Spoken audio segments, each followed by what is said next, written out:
Halo Ngominers, kembali berjumpa di Ngomin. Apa kabar? Ngomongin Inter, bukan ngomongin ini itu, tapi sebenarnya ngomongin ini itu juga.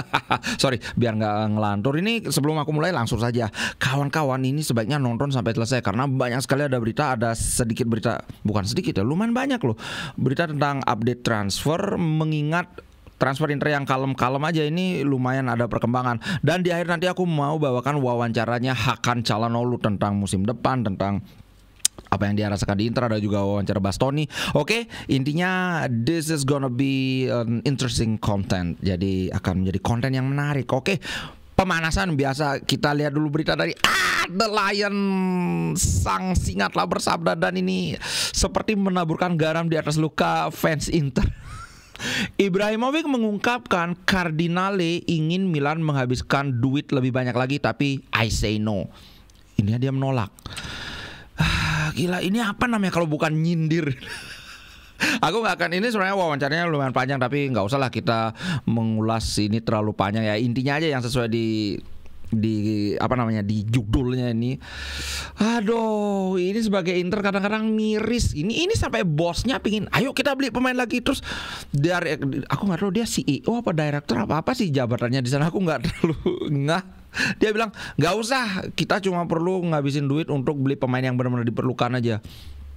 Sedangkan Inter pemain yang benar-benar diperlukan saja, dan itu gratis, itu pun ditolak. Sakit pak, sakit. Oke, itu pemanasan aja ya. Biarpun sakit kita hadapi dengan senyuman. Nah, ini ada berita, ini masih berupa spekulasi, tapi rasanya ini spekulasi yang sangat sangat make sense. Inter Milan mempertimbangkan Jonathan David untuk musim depan karena musim depan dia akan free transfer. Untuk saat ini aku belum ada dengar berita ada tim-tim besar yang sedang mengincar Jonathan David. Padahal dari segi dari segi skill ini oke, apalagi sudah dia punya rekan dia si Tajon Buchanan main di Inter. Nah, sepertinya ini akan memuluskan jalan. Tapi ya ini untuk musim depan, nanti akan ada kaitannya dengan berita tentang striker lain. Ininya adalah di musim depan kebetulan banget dua striker Inter itu akan habis kontrak, yaitu Korea dan Arnaud Taufik. Dan ada banyak pilihan free dari Chiesa, kemudian Jonathan David, kemudian kemarin ada lagi tapi aku lupa. Pokoknya ada cukup banyak stok penyerang yang free di musim depan. Jadi untuk musim ini mungkin kita akan ya segini-segini aja, tapi musim depan akan jauh lebih bergejolak. Begitu bro. Next, tadi aku bilang soal ada Chiesa juga. Nah ini aku sangat setuju ini. Inter Milan tidak ada keinginan sama sekali untuk memberikan hadiah kepada Juventus dengan memberikan tawaran untuk si Chiesa, rebel, pemberontak dibilang. Kalau pasti sudah tahu ya gimana situasi Chiesa. Dia udah nggak masuk di skemanya Motta dan Juventus sedang desperate untuk menjual dia, cuman belum ada yang menawar. Ini sepertinya ya semua orang lagi mengincar kan, dia udah nggak kepake, semua harga cari murah-murah. Kemarin aku denger sih Roma yang sepertinya kalaupun ada dia pergi dari Juventus di musim ini itu mungkin ke Roma, tapi kalau nggak ya Inter siap menampung dia musim depan. Nah, walaupun harganya turun, tapi ya Inter ngerti. Kayaknya Inter masih ada dendam juga sih, karena kan beberapa kali kita ditikung dari Bremer, kemudian siapa itu Kostic juga, tapi Kostic sih memang karena si pemain sendiri yang lebih ingin ke Juventus. Kemudian siapa itu Thiago Jallo, kemudian yang barusan Kabal. Ngomong-ngomong soal Kabal ini kan mereka baru saja dapat Kabal kan. Sekarang mereka beli Kalulu lagi loh dari Milan. Kayaknya memang transfer mereka itu buat ngerecokin Inter aja, masa baru beli Kabal. Kemudian beli pemain lagi, back lagi kan? Nggak ngerti lah. Anyway, kayaknya Inter kelihatan banget manajemen gerah. Nggak usah, kalau memang dia free, udah pas free kita ambil. Aku sih setuju. Apalagi kita tidak terlalu perlu dengan Chiesa. Kenapa? Karena kita sudah punya Arnaud Taufik, kita udah punya Korea dalam hal rawan cedera. Nggak usah kita ngambil striker yang juga rawan cedera. Maksudnya kalau musim depan udah bebas, udah free ya lain masalah lagi kan, beda kasus. Oke, berita berikutnya adalah, nah ini aku bilang menarik ini. Di sini cuma ada fotonya Ndoye, tapi ada dua, yaitu Ndoye dan siapa namanya, Ngonge ini pemainnya Napoli yang menurutku lumayan bagus, dan kayaknya banyak fans Napoli yang lumayan suka juga sama Ngonge. Tapi saat ini sepertinya Inter lebih ke Ndoye dibandingkan Ngonge. Nah, dari CM atau calciomercato.com itu dilaporkan bahwa siapa namanya ini yang punya Ndoye ini, siapa nih? Bologna itu menginginkan sekitar 17 sampai 20 juta. Mereka beli si Ndoye ini dari mana ya? Lupa aku. Dari Basel. Nah, itu mereka beli sekitar 9 juta. Mereka ingin double. Wih, kalau double aja udah 100% profit dalam waktu berapa ini? Aku lupa kapan dia dibeli. Tapi aku sempat melihat beberapa kali Ndoye main. Aku ngeliat secara defensif kok kayaknya agak meragukan. Tapi kalau dari segi serangan, Tok Marco Top ini sangat kurang lebih mungkin loh ya, dibandingkan Tajon Buchanan ini kayaknya lebih siap pakai. Aku bukan bilang dia lebih hebat, tapi karena dia sudah bermain di Serie A, di Bologna juga kita sama-sama tahu bagaimana Bologna musim lalu sangat bagus. Kalau Ngonge pun oke, asalkan bisa dengan harga murah. Nah, sebenarnya kalau 18 juta sih ya, kalau kita ngelihat permainannya si Ndoye ini, kawan-kawan pasti lumayan sering kan nonton Bologna. Ini bagus, 18 juta itu udah murah. Masalah apakah Inter bersedia? Bukan Inter sih ya, siapa namanya yang punya Inter, Oktri, apakah bersedia? Itu masalah. Kalau kemarin kan mereka ngomong maunya pemain muda. Nah, ini udah 23 tahun. Apalagi alasannya? Kita lihat aja gimana. Kalau aku sepertinya ya, ingat kan kita masih nunggu si Dumfries nih. Dumfries itu kan masih menunda perpanjangan kontraknya, dia kayak masih ada yang ditunggu gitu. Kalau Dumfries ternyata menandatangani perpanjangan kontrak, ya udah kayaknya sih nggak akan ngambil Ndoye. Tapi kalau Dumfries udah cao, aku feelingku cukup positif bahwa Inter akan all out buat dapetin Ndoye ini. Gitu bro, kalau si Ndoye. Kalau Ngonge, dari berita-berita yang aku baca, kelihatannya Inter lebih ke arah Ndoye. Gitu. Nah, ini berita sedikit tentang si siapa namanya ini, si Gudmundsson. Ini bukan berita yang cukup bagus ya. Nah, pertama Inter kemarin ya, 2 hari yang lalu aku sudah menyampaikan soal kemungkinan Inter akan swap dengan si Arnautovic. Tapi masalahnya adalah Genoa mau nggak dia nerima Arnautovic, karena levelnya Gudmundsson dibandingkan Arnautovic ya jelas lebih muda, lebih skillful, lebih tidak rawan cedera. Itu satu. Nah, yang kedua, Arnautovic itu sudah setuju untuk menjadi striker keempat Inter. Jadi di belakangnya Lautaro, Thuram, Taremi, baru si Arnautovic. Gudmundsson, apakah dia bersedia jadi striker keempat? Nah, itu kan masalahnya. Kalau aku sih kayaknya at least kalau misalnya Inzaghi bilang kayak gini fair-fairan, oke, kamu nggak mungkin menyingkirkan Lautaro, kamu nggak mungkin menyingkirkan Thuram, tapi dengan Taremi kamu masih ada kesempatan. Kalau kayak gitu sangat mungkin Gudmundsson mau. Kan itu fair ya, nggak mungkin dong dia nyingkirin Lautaro, sudah terbukti teruji kapten, baru perpanjang kontrak lagi. Kalau Thuram, dengan melihat bagaimana permainan Thuram musim lalu, wah hampir nggak bisa, hampir loh aku bilang. Kalau si Lautaro baru berani bilang 100% nggak mungkin. Nah, itu ya, faktor pertama. Yang kedua, kalau kawan-kawan ingat, dia punya legal issue di negaranya kalau tentang tuduhan pemerkosaan itu ya. Nah, trial itu akan dijadwalkan di sekitar akhir tahun 2024. Walaupun katanya ini dia sudah hampir pasti menang lagi, karena aku nggak ngerti lah ininya lah detailnya. Yang jelas memang buktinya tidak kuat katanya. Tapi apakah Inter berani ngambil resiko seperti itu kan? Di sisi lain ini sudah pernah aku terangkan juga, sudah pernah aku sampaikan bahwa transfer antara Fiorentina dengan si Genoa lagi nge-freeze sekarang, karena Genoa baru saja kehilangan Retegui. Itu sih bro, sekarang feelingku semakin nggak terlalu ini sih soal Gudmundsson. Tapi kita lihat aja, perkembangan itu masih bisa terjadi. Ada perkembangan mendadak lah, inilah itulah. Bisa jadi Korea bisa tiba-tiba ada yang mau beli, atau Arnautovic tiba-tiba ya udah dah ke Arab. Gak tahu. Nah, ngomong-ngomong, akhirnya Lautaro Martinez telah menandatangani kontrak secara resmi.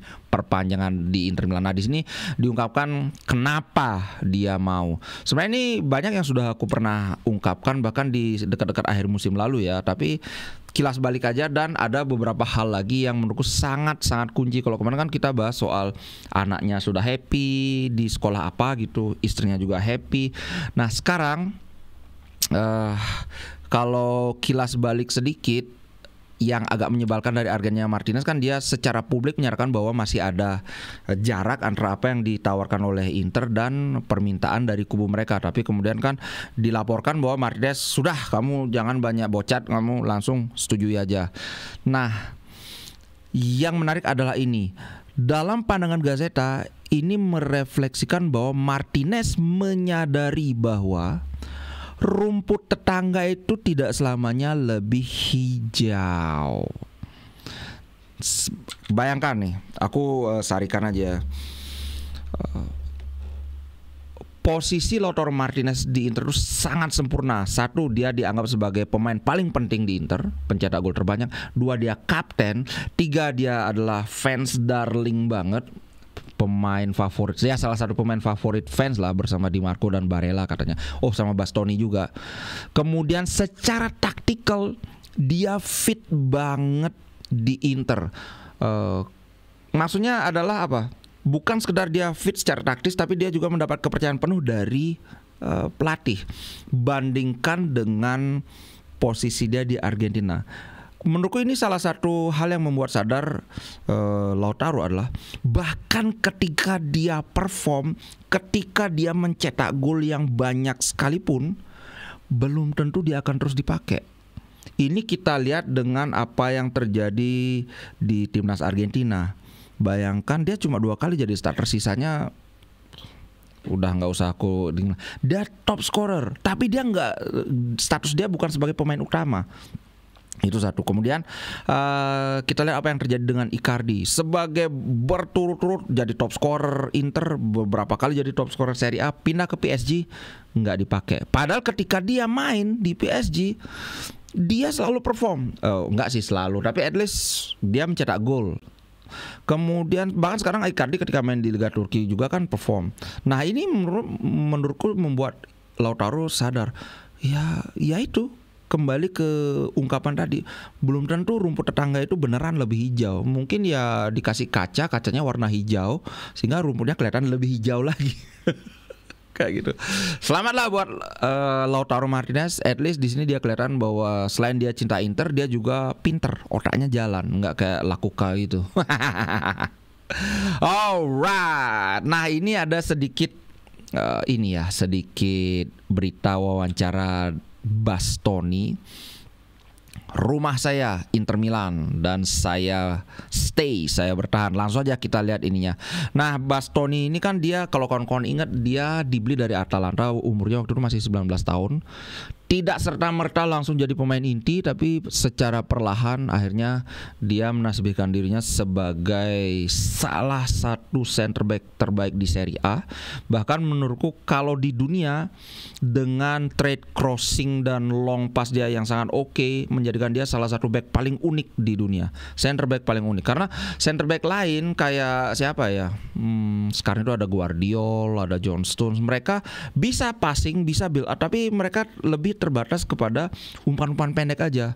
Tidak banyak yang center back tapi punya crossing layaknya fullback atau winger. Nah, di sini dia bilang begini.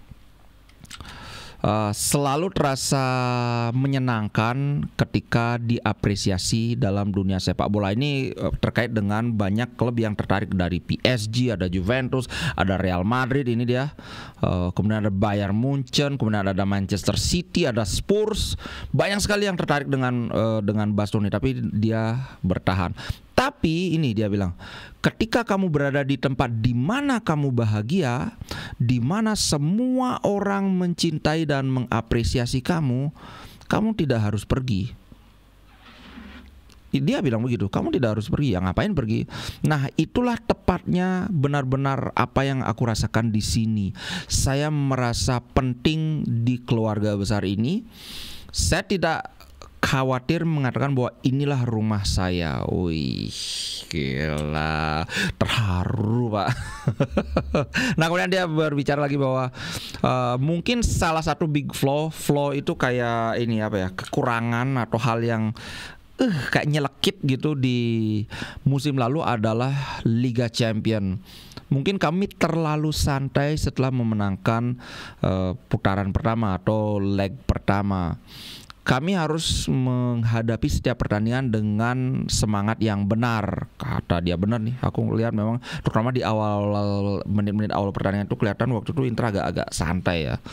Nah, kami telah membawa pemain top dari Eropa. Jadi kami percaya diri tentang musim ini.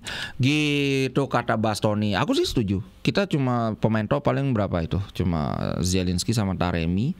Kemudian ada juga Romano, tapi Romano kayaknya langsung ditaruh di Primavera, nggak tahu juga gimana nantinya. Tapi menurutku selalu aku bilang kalau saat ini kalau kita lihat skuadnya aja kita yang terkuat di Serie A, tidak ada yang perlu dikhawatirkan. Paling khawatirnya Milan aja, kelihatannya preseason mereka bagus. Walaupun kita bilang wah itu kan cuma friendly, wah no. Kalau hasilnya bagus kita harus akui memang bagus. Aku lihat beberapa cuplikannya dan terlihat mereka memang lebih lebih menyerang.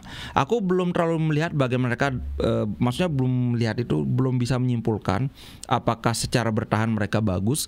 Yang jelas aku melihat dari serangannya, wah ini bagus nih, polanya kelihatan gitu. Kita lihat aja nanti pertandingannya ya. Alright, nah ini sekarang baru agak panjang ini wawancaranya Hakan Çalhanoğlu. Inter tidak boleh kehilangan motivasi. Saya tidak pernah berpikir tentang pergi. Ini panjang banget Pak. Siapin, kalau kalian belum minum air dulu. Ini wawancara ini diadakan dengan Sky Sport kalau nggak salah, di mana ya ininya, aku lupa, pokoknya adalah langsung aja ke wawancaranya ya. Dia ditanya tentang bagaimana ininya, tentang dia diincar sama Bayern Munchen tuh, dia bilang gini. Mereka yang tahu saya saat mereka tahu orang seperti apa saya ini. Saya tidak banyak bicara, saya cenderung quiet, maksudnya nggak banyak omong lah, sama sepi gitu orangnya. Begitu. Saya suka bekerja keras untuk Oke, saya senang bekerja keras dan berkembang. Saya memiliki fans yang luar biasa dan rekan-rekan yang luar biasa sepanjang 3 tahun belakangan ini. Udah nyebut di Inter loh. Saya berkembang sangat pesat. Terima kasih buat mereka, berkat mereka gitulah. Nah, saya tidak pernah berpikir tentang pergi. Saya yakin bahwa saya akan bertahan di Inter. Memang ada rumor, tapi saya tidak pernah mengatakan apapun. Saya hanya fokus pada pekerjaan saya. Saat saya bicara, kemudian semuanya rileks. Semua orang rileks. Maksudnya kan dulu waktu Munchen itu kan diam-diam aja nggak. Tapi kemudian dia ngomong, saya nggak akan pergi. Langsung semua, wah ternyata orangnya sendiri yang langsung ngomong kan gitu. Nah kemudian dia bilang begini tentang Scudetto ini. Memenangkan Scudetto itu hebat. Tapi semua tim sekarang akan lebih termotivasi untuk mengalahkan kami, kata midfielder ini. Nah ini akan menjadi hal yang bahkan lebih penting lagi untuk mengkonfirmasi diri kami. Kami bekerja keras maksudnya kan. Ini summer ini sangat panas dan ini sangat melelahkan. Tapi kami sudah siap untuk Genoa. Nah ini kelihatan kemarin saat lawan Al Ittihad itu, waduh, Al Ittihad kan mereka datang dari negeri yang panas. Mereka udah terbiasa dengan panas kan. Nah saya selalu percaya dengan apa yang saya lakukan. Tanpa anggota staf dan tanpa rekan saya tidak akan bisa berkembang. Kami memahami satu sama lain sehingga lebih mudah untuk bermain. Nah ini kayaknya dia lebih berhati-hati nih. Kalau sebelumnya kan dia bilang sangat mudah bermain bersama dengan rekan-rekan yang berkualitas. Ternyata Milan tersinggung. Sekarang dia bilang kami saling memahami satu sama lain, jadi lebih mudah. Jadi nggak ada bilang dengan rekan-rekan yang hebat ya, tapi saling Ternyata Hakan Çalhanoğlu ini sangat pengertian. Dia tidak mau melukai perasaan orang. Jadi sangat penting, ini aku lihat lagi, sangat penting untuk memiliki determinasi yang sama. Atau determinasi itu kengototan, keinginan yang sama, dan keinginan untuk menang lagi. Semua tim telah membawa membawa pemain baru, penguatan baru. Nah, rahasia kami musim lalu adalah determinasi dan keinginan untuk menang. Determin itu udah ngotot, pokoknya menang gitu. Nah, kamu bisa lihat bahwa klub-klub lain ingin mengalahkan kami, tapi kami tidak boleh menyerah atau kehilangan motivasi. Kami harus melakukan lebih lagi. Sangat sulit untuk menang kembali, tapi kami percaya pada diri kami sendiri. Kami memiliki mentalitas yang tepat dan pemain yang kuat. Nah, kemudian apa komentarnya tentang Mehdi Taremi? Nah, ini menarik ini. Dia adalah pesepak bola yang bermain untuk tim. Dia berlari dan bekerja keras. Ini agak normatif lah ya. Kami memerlukan seseorang seperti dia di sistem kami. Dia bisa diandalkan di depan gawang. Dia sangat calm, sangat tenang dan positif. Nah, kemudian tentang Lautaro, apakah menurut dia Lautaro pantas memenangkan Ballon d'Or? Saya harap begitu. Kami semua mendukung dia. Wih, Inter bersatu, Pak. Tapi terus aku nggak yakin sih. Kayaknya Rodri sih menang habis juara Eropa soalnya, Pak. Habis juara Eropa, juara Liga Premier juga. Agak sulit. Nah, dia sangat layak mendapatkan perpanjangan kontrak ini. Dia adalah kapten kami. Dia tahu bagaimana menghandle rekannya dan dia selalu mencetak gol. Saya sangat happy, saya sangat bahagia dan saya harap dia memenangkannya. Itu Ballon d'Or. Wih, mantap ini dukungannya. Bukan kaleng-kaleng ini. Nah, saya akan bahagia jika kami memenangkan segalanya di akhir musim ini. Gitu guys. Aku akan mendukung itu. Kenapa aku tidak tadi bilang Rodri itu kan prediksi. Kalau prediksi itu kan berdasarkan bukan berdasarkan perasaan. Tapi kalau dukungan ya jelas dukung Lautaro lah. Sebagai penutup, nah ini trio Inter ini berita bagus nih. Kembali dari cedera tepat waktu sebelum pertandingan lawan Genoa. Yang 3 itu adalah Taremi, Hakan dan Arnaud Taufik. Jadi lengkap lah ya pilihan di lini depan. Yang belum itu cuman si Zielinski. Tapi Zielinski kabarnya dia akan sudah siap pada pertandingan kedua lawan, kita lihat dulu ini perang pertama lawan Genoa, ngomong-ngomong 18 Agustus buat yang WIB. Kalau yang kalau yang Wita berarti jam 12:30, ini 12:30 ini ya. Kemudian pekan kedua itu Inter akan menghadapi Lecce. Jadi Lecce sudah akan lebih full lagi ininya. Pemainnya, kecuali satu yang belum fit dan belum ketahuan kapan kembali, yaitu si Stefan De Vrij. Kabarnya sih perkiraan itu 2-3 pertandingan lagi, berarti sekitar sebulan ya. Ya sebulan kurang, kayak mungkin 2 minggu ya, karena itu 18-25. Oh ya, sebulan kurang dikit. Kemudian terus saja ada lagi Tajon Buchanan. Tajon Buchanan udahlah. Masih lama itu, perkiraan paling cepat itu Desember baru bisa main dia. Oke guys, itu dulu konten kali ini. Seperti janji lumayan panjang, lumayan padat, dan ada tadi wawancara yang lumayan menarik isinya. Oke, itu dulu untuk konten kali ini. Sampai jumpa di konten berikutnya. Ngomong-ngomong, lihat ini reklame. Kalau kawan tertarik dengan merchandise seputar Inter Milan, nah ini ada satu. Mana itu? Aku lupa pakai ini, sudah terburu-buru. Wah, enggak ada ternyata. Oh, ini ada satu. Bukan ternyata. Gimana sih ini? Lah, ternyata tidak ada. Ini ada 3 baju hitam. Ternyata semua ketiga-tiganya bukan baju Inter. Anyway, link ada di deskripsi ya. Inter Ngomin bekerja sama dengan Cipta Loka. Jadi kawan-kawan kalau tertarik ingin membeli, silakan langsung, sama aja kayak belanja di Tokopedia. Cuma ini langsung di di pabriknya bikin. So ya itu deh guys. Sampai jumpa di konten berikutnya. Ciao.